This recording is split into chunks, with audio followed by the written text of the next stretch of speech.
Ma l'approccio, ecco, della Regione Friuli Venezia Giulia a questi temi è sempre un approccio assolutamente rozzo, chiuso, piuttosto devo dire anche proprio una mentalità gretta, che non risolve assolutamente nessuno dei veri problemi che abbiamo, che è quella della qualità del sistema di accoglienza nazionale dei minori e di una, buona redistribuzione sul territorio.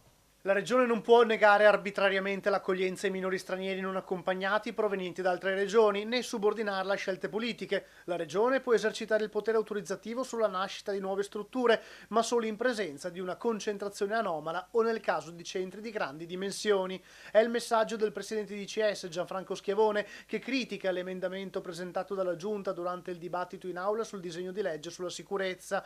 La norma prevede che le nuove comunità di minori stranieri non accompagnati possano sorgere previo parere della Regione se saranno compatibili con il fabbisogno regionale e con la locazione territoriale. L'obiettivo della legge è limitare la fuga di minorenni provenienti da altre regioni. E in via ordinaria un minore non dovrebbe essere inviato in accoglienza in una località diversa da quella del comune, che si deve occupare di lui. Altra cosa è il fatto che una regione, come ha voluto fare il Friuli Venezia Giulia, non può certo immaginarsi come fosse una sorta di zona autarchica a sé, una sorta di pezzo separato dal contesto e dal territorio nazionale, perché il sistema di accoglienza per i minori è unico, a livello nazionale e quindi semmai, ci sono disequilibri, i tra le diverse regioni, tra le diverse anche città d'Italia, è necessario intervenire su quello. In risposta a stretto giro arriva il commento del presidente della Regione, Massimiliano Fedriga.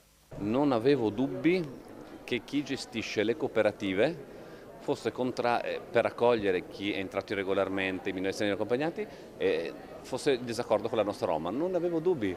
Noi pensiamo che dobbiamo rispondere al fabbisogno del Friuli Venezia Giulia, i minori stranieri non si possono espellere, dobbiamo gestirli, giustamente, però per quelli che sono di competenza dei comuni del Friuli Venezia Giulia. Invece queste persone vogliono che portiamo soggetti, che sia ben chiaro, da altre regioni in Friuli Venezia Giulia e le cooperative qui prendono 120 euro al giorno. I cittadini devono fare una valutazione su questo.